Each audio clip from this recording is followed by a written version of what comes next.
Foram anos e anos de Rede Globo, né? 44. Caramba. Nossa. E depois de Bom Sucesso, que foi um sucessaço, né, de novela que você fez. Incrível, muito boa novela. Vocês encerraram, vamos dizer assim, o contrato. Foi uma decisão que partiu de você, uma escolha sua de querer novos horizontes? O que mudou, assim? Eu sempre tive um acordo com a TV Globo, durante esses 44 anos, de que eu não seria impedido de fazer teatro. Sim. Porque eu nunca parei de fazer teatro nos meus 56 anos de profissão. Então, eu não queria, por estar fazendo televisão, parar com a minha carreira no teatro, digamos assim. Então, o meu acordo com a Globo era de que eu gravaria só nas folgas do teatro. Então, eu gravaria segundas, terças e quartas, e foi isso que eu fiz durante 44 anos na TV Globo. Que demais. E que todo mundo sempre falava: o meu sonho é ter o contrato do Antônio Fagundes. Ou então fazer uma novela, filha do Fagundes, que daí você vai gravar segunda, terça e quarta. Esse era o papo no Projac. Sempre rolou isso. E eles cumpriram isso durante 44 anos. Quando eles quiseram mexer nessa cláusula, eu não aceitei.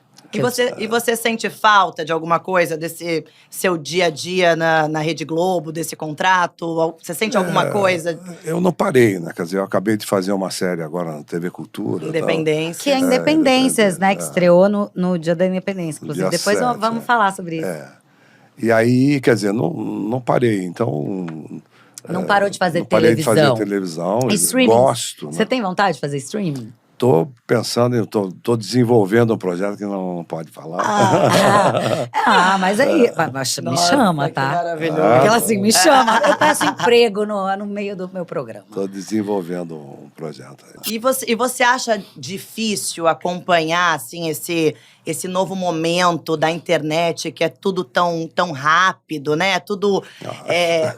como que é pra você? Porque você tá ali com as suas redes sociais, você coloca os teus conteúdos ali, você tá super atualizado, super atual. Como é pra você isso? Eu brinco que eu sou analfabete, né? Eu não entendo muito bem, só tenho o Instagram como rede social. Uso o WhatsApp porque os meus filhos enchem, né? Tem que… pai, senão não falam com você, porque ligar ninguém liga mais hoje em dia, né? Mais isso. E eles mandam para a Alexandra. Fala pro pai ver o WhatsApp, né? Eu não ligo também. Mas eu fico um pouco angustiado ainda com a internet. A internet é uma coisa que veio para ficar, maravilhosa, extraordinária, uma forma de se comunicar muito boa, mas que eu acho que tem ainda algumas coisas que a gente tem que prestar atenção para não se deixar envolver tanto e perder o foco. Tipo o quê, assim? Tipo, por exemplo, a rapidez da internet, né? Uma coisa que me aflige um pouco, porque você sabe que se você recebe um dado e você não assimila esse dado, ele some da sua cabeça, né? Ele não vira informação. Para virar informação, você tem que estar focado naquilo, você tem que estar centrado naquilo e tem que usar aquilo. E a internet fez com que a gente não use. A gente só dá um Google, né? É a falta de profundidade, né? Rapidamente. Dos assuntos. Falou um negócio aqui, quem é que fez aquele filme? Foi fulano. Aí você não decora essa informação. Amanhã alguém vai te perguntar a mesma coisa, você vai dar o Google novamente. É igual o caminho, né? Eu lembro no meu tempo de… Não existia também, né? GPS, nada disso. Eu procurava naquele como que era o nome daquele? Guia. Era o guia, 4 rodas. Como é que é? Páginas amarelas, não é? Também. A Páginas Amarelas era a TV, era guia, era TV de telefone. Era mapa físico, e aí você tinha que ir lá. E, cara, hoje em dia ninguém sabe caminho. Se me botam em São Paulo, eu sei o caminho de tudo por causa disso. Você sabe que fizeram um teste com motoristas de táxi em Londres, que eles eram conhecidos no mundo inteiro como aqueles que mais conheciam as ruas da sua cidade, aqueles táxis pretos, né? E aí eles fizeram um teste, pegaram um grupo de motoristas e fizeram um apanhado no cérebro deles lá e viram que eles tinham uma área muito grande reservada a esse conhecimento. E aí deram GPS para esses taxistas, né? E depois de um tempo, eles usando o GPS, mapearam novamente o cérebro deles e aquela área tinha sumido. Olha. Então, mas é sobre isso? Então, passou para outra coisa. Aquela área foi preenchida por outra coisa. Aham. Mas se é uma coisa útil ou não, nós não sabemos ainda. E Então, você é uma pessoa que lê muito, né? eu gosto. Quantos livros você lê, assim, por mês, sei lá, Não ano? conto muito, Não? mas eu leio 1, 2 livros por semana. Por semana? Caramba. E você lê coisas bobas também? Leio. Bobeiras. Tipo o quê? Policial, livro de terror. É? adoro. Ah, é? Mas que, quando eu falo assim, coisas bobas, parece que o gênero é ruim, mas tem policiais maravilhosos, tem livros de terror maravilhosos, com grandes autores. Então, eu costumo brincar que o livro que eu gosto de ler é o livro bom. Né? E livro bom pode ser de qualquer gênero. Né? Então, eu leio de todos os gêneros. Né? E se você pega um livro que você já viu que você não vai gostar, você para de ler ou você vai até o final? Eu vou até o fim. Você vai? Por curiosidade? Porque eu quero ver onde ele errou, por que ele errou. Mas é difícil eu pegar um livro atualmente que eu não goste no meio, porque antes de comprar eu já pesquisei Pesquisou. bastante. Né? Então é difícil, né? Super interessante que eu vi você falando sobre a TV aberta e o streaming, né?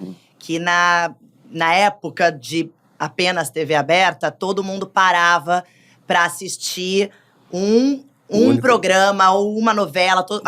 A cidade parava, o Brasil parava. E no dia seguinte, todo mundo tinha o mesmo assunto. Então, essas pessoas acabavam se conectando mais, né? De Você sabe certa que maneira. Aconteceu uma coisa engraçada. Eu fui a Cuba uma época e aí o Vale Tudo estava passando lá, uma novela minha, com muito sucesso. E aí eu falei, como é que é? Diário? Como é que é? Não, é dia sim, dia não. E eu falei, mas curioso, por que isso, né? Porque no dia seguinte a gente reúne para discutir.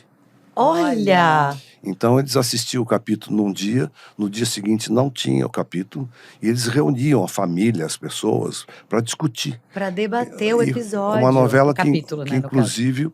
inclusive criou condições políticas para eles, porque eles começaram a reivindicar uma série de coisas junto ao Fidel Castro, aqueles restaurantes, né, que eles criaram, familiares, né, que eles Sim. chamam. Hoje em dia você vai a Cuba, você pergunta onde tem um paladar. Paladar é o nome de um restaurante familiar que o Fidel Castro permitiu que as famílias abrissem depois da novela, porque o personagem da Regina Duarte fundava um restaurante chamado Paladar. Olha.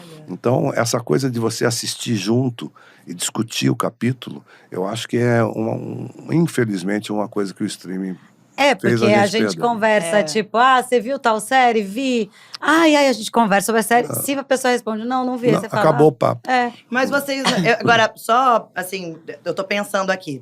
Vocês não acham também que, assim, o streaming, a internet, né, acabou abrindo espaço para novos diálogos, novos debates, né? Você sempre foi um cara muito ativo nas questões sociais, políticas e tal.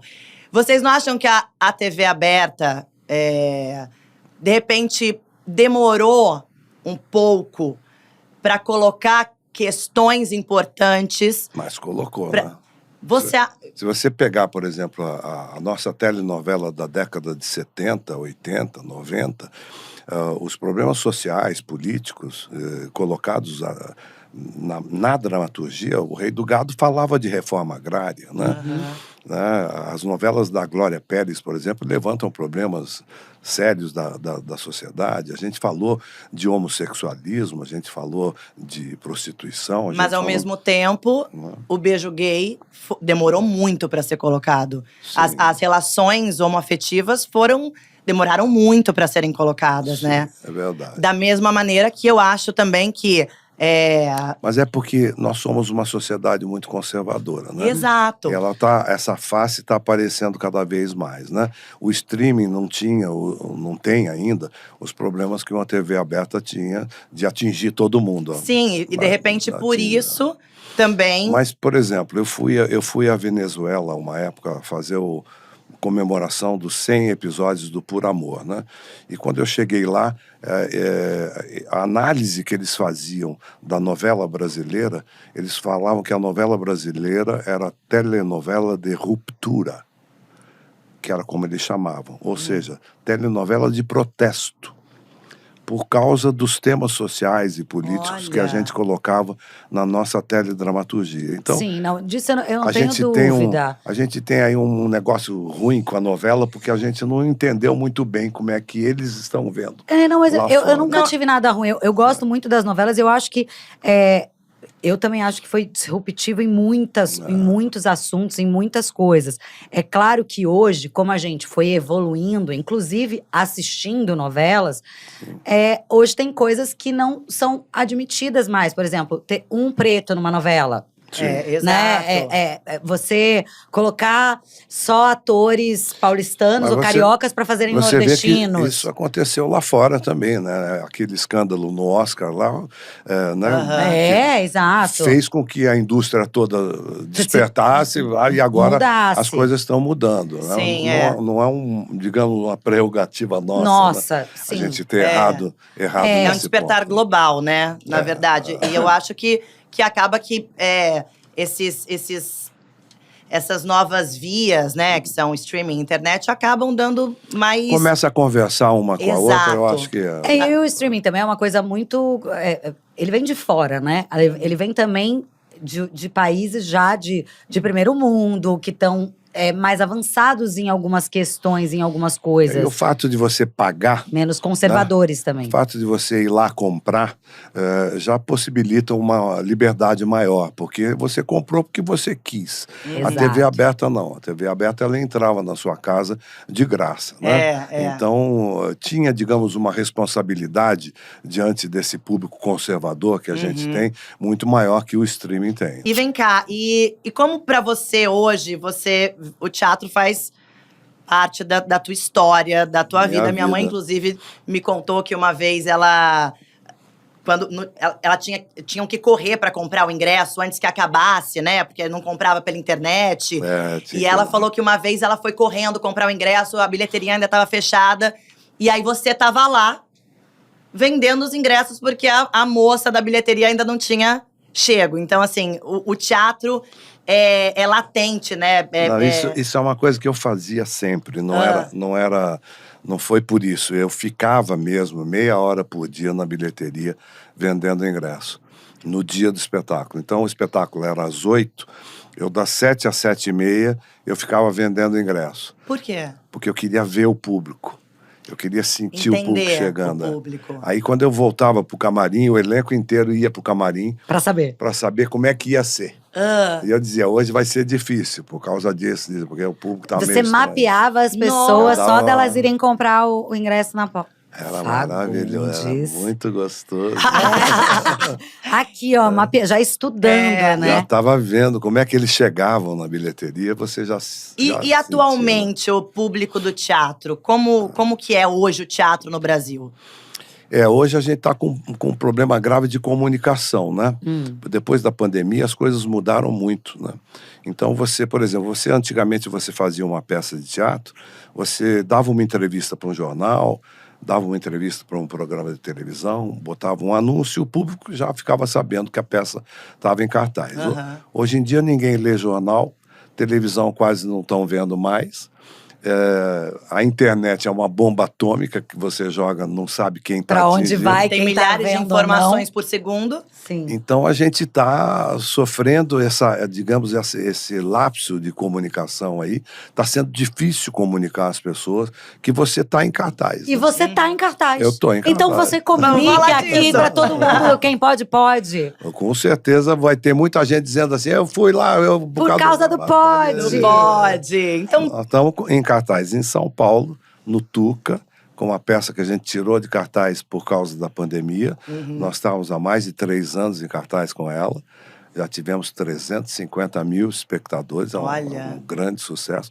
Chama Baixa Terapia, que é uma comédia deliciosa. Você que mora em São Paulo, por favor. Tô indo lá. Inclusive, eu ali. recebi o convite.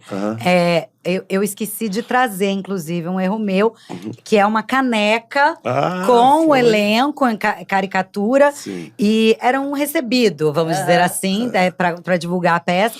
E vinha a caneca e uma carta escrita pelo Fagundes. E E muito bonito que você escreve na carta, né? Falando que, cara, antigamente era assim que as pessoas se comunicavam e que hoje tá tudo tão diferente. Tão rápido. E você resolveu escrever uma carta para as pessoas. Isso aí. Achei tão lindo. Estamos indo bem, tá bom. Tá? A gente, em vez de dar o presente pro convidado, a gente pede para ele trazer alguma coisa pra gente colocar no nosso estante, lembrar de todos vocês. Você trouxe alguma coisinha pra gente? Eu trouxe, cadê? Cadê? Tá bom. ali. Tem um monte. Ai, tem um Oba! monte! Esse aqui é pra vocês. Ai, o livro! Ai, que tudo! Olha, Antônio Fagundes, tem um livro aqui que você vai gostar. Eu amei esse nome. Porque você deve indicar livros pra muita gente também, né? Todo mundo deve pedir isso Foi pra você. durante a novela, O Bom Sucesso. Isso aí eu sempre tô lendo. Aí as pessoas falam, o que você tá lendo? Ah, indica um livro e tal. Aí acabou caindo num podcast. Eu fiz um podcast Ai, que máximo! que chama Clube do Livro do Fagundes, né? Olha. Viu, gente? Tá E tá no G1. aqui, ó. E aí, Todas as indicações. desse podcast, eu escrevi esse livro. Olha, para os jovens, para começar a gostar de ler. Isso é maravilhoso. Você sabe que eu passei por uma coisa na pandemia, assim, eu peguei Covid logo no início, né, em 2020, assim, eu fui praticamente paciente 3. Peguei em março, antes de fechar tudo e tal. E eu tive muito mais sequelas do que sintomas. Olha, E dentre as sequelas, antes até de existir essa coisa de paladar, de cheiro, né, que hoje em dia é uma delas, eu não sabia de nada, eu fiquei com a memória muito comprometida. E eu não sabia, por um momento eu fiquei tensa até, achando que eu podia estar com alguma coisa mais séria. E aí eu recebi um estudo de um amigo meu, que era um estudo gringo, falando que o Covid podia afetar a memória. Eu fiquei muito aliviada, por um lado, mas é muito difícil. mas é passageiro. Passageiro, mas muito difícil pra mim, pós-pandemia, assim, conseguir ler um livro inteiro. Olha eu tô só. com uma grande dificuldade de foco, sabe? Mas você sabe que a gente é tão acostumado a isso que a gente não lembra bem que o hábito da leitura não é natural, né? Você tem um esforço aí, você teve que aprender um monte de coisas durante muitos anos. E depois de aprender, você teve que aprender a focar. Você teve que aprender o famoso analfabeto funcional, né? É aquele que aprendeu a ler, aprendeu a escrever, mas ele não consegue entender o que ele lê. Então, você tem que aprender a entender o que você lê. Então, você tem que criar tantas coisas para abrir um livro e ir até o fim, que não é só uma questão de memória ou de atenção. Sim, de muita coisa junto. Tem todo um aprendizado. Agora, a partir do momento que você investe nisso e vence isso, você vai cair muitos mundos. Universo extraordinário, porque você vai viajar para o futuro, para o passado, você vai entender o presente, você vai ser homem, mulher, você vai ser negro, você vai ser asiático, você vai ser tudo na sua imaginação, o que aqui você lendo, né? quiser escolher ser, porque está tudo aí. Né? Sim, lindo, amei. Naturalmente, lindo. a partir disso, você vai aprender a ver o outro. Qual é o outro presentinho aí que eu tô vendo na O outro sua mão? é pequenininho, eu vi que é tudo grande. Não, aqui. tem vários pequenos. Ó, tem vários pequenininhos. O meu é esse aqui. ó. Ai, a caveirinha! Ai, que Muito máximo! Hamlet, muito Hamlet. Ai, A gente tem uma caveirinha. Gente, Fagundes. Assim, Essa é do sério? México. essa é do México. Essa é Essa é do do México. Dia dos Mortos, Dia né? dos Assim, que eles Mortos, é do celebram, México. né? Cara, Que só de ter graça. um presente seu Ai, na que nossa Não. estante Realmente. é um luxo. É um Que luxo. bom. Coloca, a Agora, Jo é a colocadora, obrigada. colocadora oficial dos presentes da nossa Ai, linda. da nossa estante. Nossa, Estante linda. amei. Não tá linda? E tem as fotinhos ali Ó, vou de pôr quem aqui em cima veio. Foda-se do Bruno. Aê. O Bruno que mandou esse foda-se pra gente. Ai, que ótimo. Olha, Fagundes, assim, eu não sei como expressar nossa alegria mesmo de ter você aqui com a gente, esses momentos, Nossa, esses eu que minutos, tô. essas horas. Acho que já deu hora, né, gente? Já acabou, não? Não, você quer ficar mais? Quero. Então vamos ficar mais. A gente Vamos lá. conversa mais sobre. Vamos abrir perguntas pro público. É.